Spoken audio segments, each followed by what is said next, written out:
Bonjour notre Djadia, Aïssar Sherif Baldé. Bonjour Singa Tidjane, comment tu vas? J'espère que tu vas bien. Oui, ça va. Mais dites-nous, qu'est-ce qui se passe exactement en Allemagne? Il paraîtrait que il y a une mission qui souhaite vraiment déporter les Guinéens en Guinée. Et il paraîtrait aussi que la mission vient de chez nous, maintenant en complicité avec les autorités allemandes. Qu'est-ce qui se passe exactement là-bas? Effectivement, c'est comme ça, malheureusement, depuis déjà, c'est une délégation qui est composée pratiquement d'habitude, hein, parce qu'en 2020-2021, il y avait déjà la délégation qui était venue aussi, c'était sous le régime d'Alpha. Ils ont essayé de déporter, ils ont déporté beaucoup de jeunes Guinéens, malheureusement, et c'était sur fond d'un accord, c'est-à-dire que l'Allemagne impose le plus souvent aux États africains, mais les seuls États qui acceptent de le signer, par exemple dans la sous-région ouest africaine, ce genre d'accord pour soi-disant réglementer l'immigration clandestine et tout, c'est les petits pays comme la Gambie. Donc, et la Guinée, malheureusement, est le seul pays qui, en tout cas, qui est grand et puis qui accepte de signer de tels accords. Donc, l'accord qu'on avait, c'est-à-dire sur lequel, c'est-à-dire l'État allemand s'était basé pour faire venir une délégation ici déporter les Guinéens, c'était un accord qui a été paraphé donc en 2019 et puis qui devrait finir cette année-là en février. Alors, qu'est-ce qui s'est passé? Le gouvernement de Mamadi Doumbouya l'a prorogé, c'est-à-dire via son ministère des Arts. Parce que dans les temps aussi, c'était Mamadi Touré, l'ancien ministre des AE de Alpha, qu'il avait signé. C'est-à-dire, Donc, ils ont, c'est-à-dire l'ancien ministre des Affaires étrangères. oui, OK. c'est-à-dire c'est Mamadi Touré qui avait signé l'accord qui existait de 2019 jusqu'en février de cette année, parce que c'était d'une validité de 5 ans. Et alors, l'accord, alors, est que normalement, après, c'est écrit dans l'accord, 6 mois avant l'échéance de l'accord, il faut essayer si une des parties n'arrive pas à demander à ce que l'accord soit, comment ça s'appelle, résilié, et il continue tout simplement. Donc, on n'a même pas besoin c'est-à-dire de faire quoi que ce soit. Apparemment, ce qui s'est passé, la partie guinéenne n'a pas demandé à ce que l'accord soit résilié. Donc, l'accord a continué. Parce que sinon, il n'allait avoir aucune base légale qu'on enlève une délégation en Guinée, qu'on l'amène ici pour essayer comment ça s'appelle, d'identifier les Guinéens en plus dans les locaux de l'Office de l'immigration. Et pourtant, il y a une ambassade qui est là. Et il y a une ambassade qui est là. Normalement, vous savez, la question de tout ce qui a à voir avec les titres de voyage, avec les cartes consulaires et tout, c'est l'ambassade qui gère.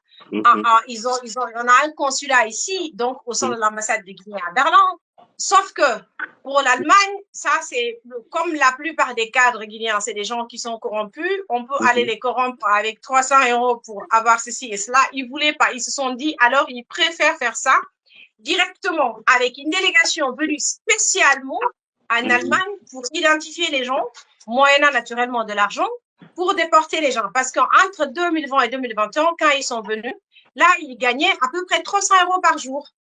À À 300, peu près. 300 euros, c'est-à-dire la mission qui était venue.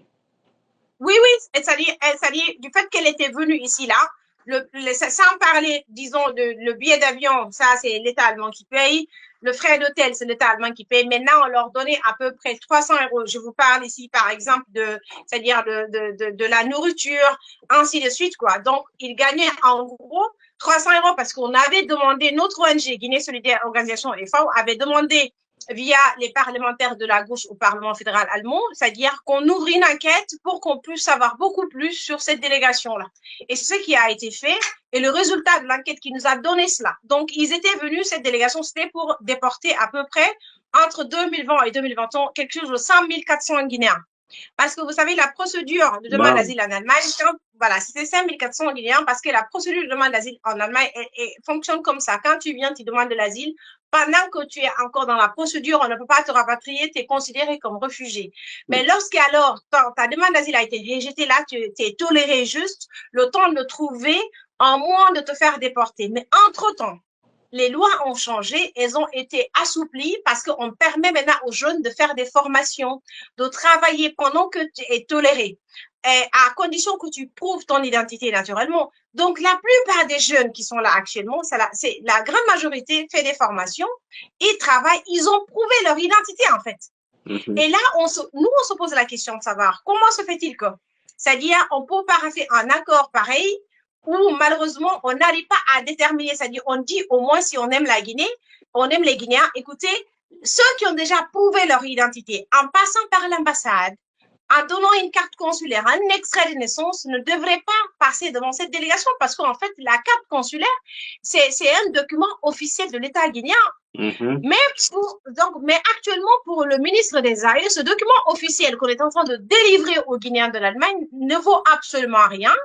Et l'extrait de naissance ne vaut absolument rien. Pourtant, qui est l'élément principal pour essayer même d'avoir toute forme de pièce d'identité, notamment la carte consulaire ou encore la carte d'identité, tout comme le passeport, parce que sans l'extrait de naissance, tu ne peux pas avoir tous ces documents-là. Okay. Mais pour... Voilà, vous comprenez ce que je veux dire? Oui, maintenant la question que je voudrais poser ici, ça veut dire que Maurice Sanda, actuel ministre des Affaires étrangères, est également dans ce même système de rapatriement des Guinéens, actuellement où nous sommes en train de parler. Nous sommes au mois de septembre 2024 là. Bah oui, c'est lui qui a accepté qu'on essaye de proroger automatiquement cet accord. Alors que normalement, il était venu ici l'année dernière en Allemagne, il a fait une tournée européenne. Il a scandé des slogans très populistes où il disait, quand on rapatrie un Guinéen, eux aussi, ils vont rapatrier, par exemple, un membre de ce pays-là. Donc, normalement, si on s'en tient à son discours, c'est-à-dire à ses sorties démagogiques, on devrait alors rapatrier aussi des Allemands. Lorsqu'il avait dit ça, je me suis insurgée. Je dis, mais attends, le gars, il est dans la démagogie pure et simple. Ça, c'est un. Deuxièmement, c'est qui se passe. Il est venu en Allemagne ici, à Dortmund. J'étais présente. Je lui avais posé cette problématique, de l'accord là. Je lui ai dit, pour nous, en tant qu'ONG, on combat cet accord-là depuis des années. On trouve inconcevable que l'Allemagne, pratiquement, qui est présente en Guinée depuis des années, sous le régime d'Alpha Condé, qui a signé un accord d'exploitation de nos mines à Sangaredi et tout. L'Allemagne importe par an, ce que les Guinéens ne savent pas, 2 millions de tonnes de bauxite. Et sur les 2 millions de tonnes de bauxite, 93% proviennent des mines de Sangaredi.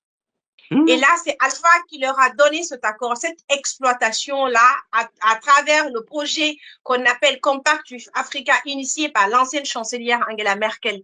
Donc, imaginez-vous un tout petit peu, vous savez pertinemment qui parle de bauxite, parle d'aluminium. Et qui parle d'aluminium, parle de l'industrie automobile. Alors, comment se fait-il que l'Allemagne fait beaucoup plus de profit avec la Guinée que le contraire? Comment alors on peut dans un contexte pareil? Et surtout qu'ils ne sont pas légitimes en fait. Ils n'ont aucune légitimité. Ils ont perdu l'onction populaire. Comment on peut alors essayer d'accepter qu'on proroge un accord qui n'avantage pas le Guinéen? Je lui avais posé cette question-là, lui demandant qu'est-ce qu'il pensait de cela. Et devant le public, il a promis, encore avec des slogans, comme je le dis, stériles et populistes, oui, que lui, il est opposé à toute forme de diabolisation de l'immigration, et alors il n'est pas pour qu'on rapatrie nos compatriotes de cette façon-là, qu'il avait même fait savoir à une délégation italienne qui était venue dans son bureau à Conakry. C'est comme ça il a dit ce jour-là. Moi, j'ai noté... Et voilà Papatra, aujourd'hui, c'est lui qui est pour qu'on rapatrie les Guinéens vers chez nous. Et c'est ce que je vous dis là. Or, vous savez, un diplomate, normalement, Tidiane, un diplomate, quand vous regardez dans toute l'histoire de l'humanité, un diplomate peut se permettre de mentir. Parce que quand vous regardez, par exemple, l'histoire même des États-Unis, sa diplomatie est basée sur le mensonge. La diplomatie occidentale est basée sur des mensonges. Et alors, on ne peut pas. Pourquoi? Parce qu'en fait, on est tenu obligé de mentir pour protéger l'intérêt de son pays et de son peuple. Maurice Piatti pouvait essayer de mentir pour dire que ce n'est même pas mentir parce que c'est une vérité. Actuellement, ils ne sont pas légitimes. C'est pas un pouvoir civil qui est là. S'il aimait les Guinéens de l'Allemagne, il aimait vraiment la Guinée, il savait ce que c'est que être diplomate. Il pouvait alors mentir, dire que voilà, actuellement, n'étant pas un pouvoir civil, on n'est pas, c'est-à-dire, nous ne sommes pas en mesure de proroger cet accord-là. On l'annule. Attendez qu'un pouvoir civil alors arrive, et puis comme ça, vous allez régler ce dossier-là avec ce pouvoir civil parce que vous n'avez pas fait cet accord au préalable en 2019 avec un pouvoir civil qui était là. Donc, c'était simple, Tidiane. Mais il n'a pas voulu le faire parce qu'en fait, ils sont dans une logique de vouloir nous traumatiser en Allemagne parce que je vous rappelle, en 2021, grâce à cette délégation qui était là, il y a un jeune, c'est-à-dire compatriote à nous, qui s'est suicidé à Berlin. à cause de cette situation traumatique, Alpha Oumar, paix à son âme. Wow. Oui. Donc, c'est pour vous dire, imaginez actuellement comment la police procède. Ils viennent dans les camps des réfugiés où se trouvent nos jeunes gens. Ils partent là-bas, ils les ramassent sans préavis. Aujourd'hui, on a eu un cas, il s'agit d'un jeune qui est hyper malade. Et la police est venue le chercher chez lui à la maison. Et déjà en 2020, on a voulu le rapatrier. Notre ONG, à travers notre avocat, s'était interposé. Heureusement, la justice nous a donné raison parce qu'il était malade. On a dit que lui, on ne doit pas le déporter, il est malade. Mais encore aujourd'hui, la même police est partie le chercher. Heureusement que notre avocat est là. On l'a appelé, il a dit, non, mais attendez, mais lui, il est malade. Il y a une décision de justice qui dit que voilà, il ne doit pas être déporté. Il faut le laisser. Il ne doit pas monter dans un avion, ce n'est pas possible. Ils l'ont laissé. Mais les autres qui n'ont pas cette chance, vous savez, il y a combien de Guinéens ici actuellement? Ceux qui n'ont pas cette chance-là, naturellement, ils passent devant la délégation et puis la délégation les identifie. On se demande sur quelle base. Et là encore, on a demandé au Parlement allemand, on a posé, c'est-à-dire on a demandé à ce que le Parlement allemand pose des questionnaires au gouvernement fédéral pour que le gouvernement fédéral nous dise exactement quel est c'est-à-dire pourquoi cette délégation est là, sur quelle base, et elle est là pour combien de temps, elle va identifier combien de personnes. Donc, entre autres.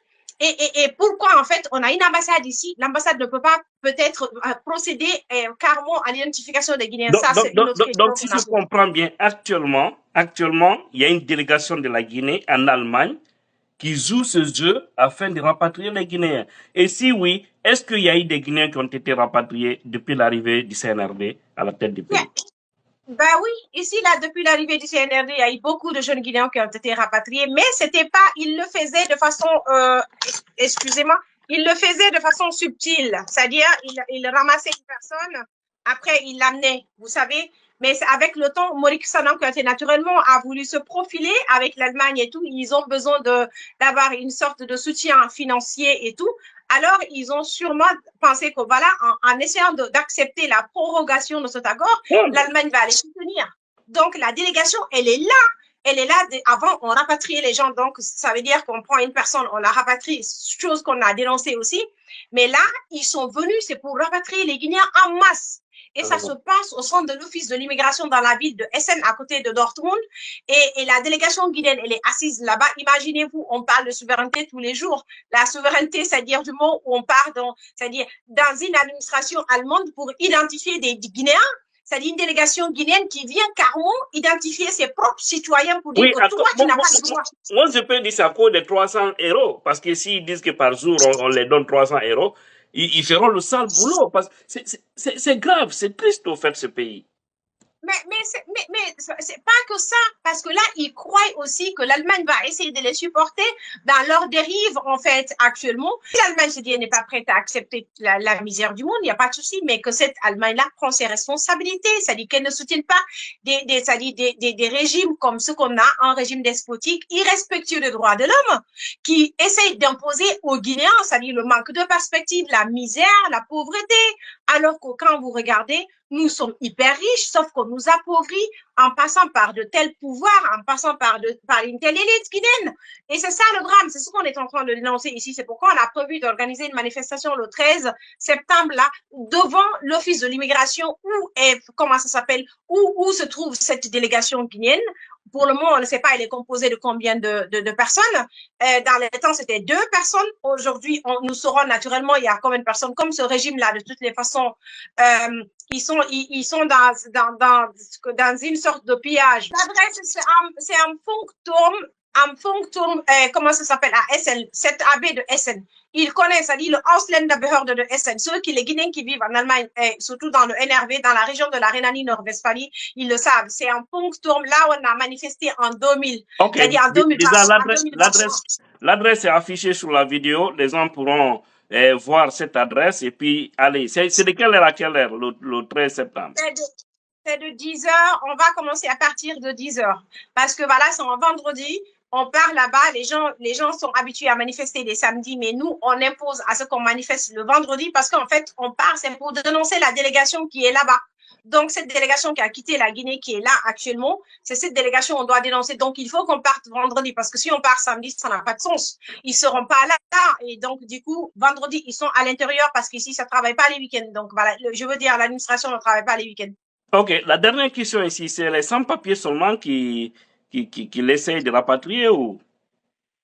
Oui, mais bon, c'est relatif que c'est quoi être sans papier, Tidiane. Parce que quelqu'un déjà qui est là, qui fait une formation, et qui, normalement, en temps normal, selon la nouvelle loi, quand tu fais une formation, tu as droit à un titre de séjour. Mais là, l'État allemand exige à ces jeunes-là de passer devant cette délégation. C'est pas, pour moi, c'est pas un sans-papier, donc c'est relatif, en fait. Naturellement, les autres, et celui qui travaille, par exemple, quelqu'un qui a travaillé ici 5 ans, mais il devrait normalement, selon la nouvelle loi, aussi bénéficier d'un titre de séjour. Mais ce sont ces gens-là, on prend pour faire passer devant cette délégation, pour les identifier, qu'ils rentrent. Et les gens, même s'ils sont sans papier, il y a des gens ici qui ont des enfants mineurs. Est-ce que la loi allemande vraiment, c'est en tentant de criminaliser l'immigration, en essayant de faire de l'immigration une sorte de gêne et de péril, est-ce que c'est logique, c'est humain qu'on essaie de séparer, par exemple, un parent de ses enfants mineurs, mais c'est pas normal. Et c'est pourquoi nous, on s'insurge, parce qu'on dit, il faut qu'on apprenne du moment où l'Allemagne veut qu'on respecte la dignité des Allemands.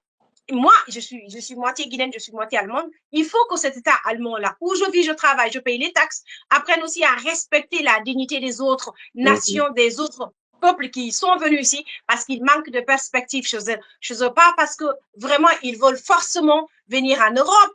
Ils risquent leur vie, ils prennent le chemin de l'immigration mortelle.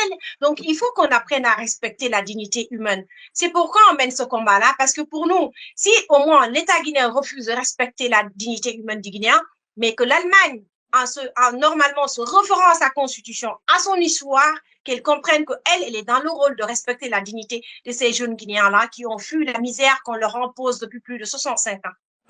Merci beaucoup, Diadia. Merci pour cette dénonciation. J'espère que les Guinéens de l'Allemagne vont sacrifier ce jour-là, le 13 septembre 2024, pour se joindre à vous afin vraiment de sauver nos frères du côté de l'Allemagne. Et même si certains pouvaient quitter dans les autres pays pour aller vraiment agrandir la masse, pour faire comprendre que les Guinéens ne sont pas d'accord avec ça, ça pourrait vraiment le faire. Parce qu'aujourd'hui, c'est l'Allemagne. Demain, on ne sait pas. Ça peut se transporter en Belgique ou en Italie, on ne sait jamais. Donc, merci beaucoup. Merci pour tout ce que vous faites. Si toutes nos sœurs étaient comme vous, ça allait vraiment marcher. Donc, nos sœurs qui font autre chose sur les réseaux sociaux, pardon, essayez de prendre des messages positifs et aider, parce que quand la femme prend le devant, le plus souvent ça marche.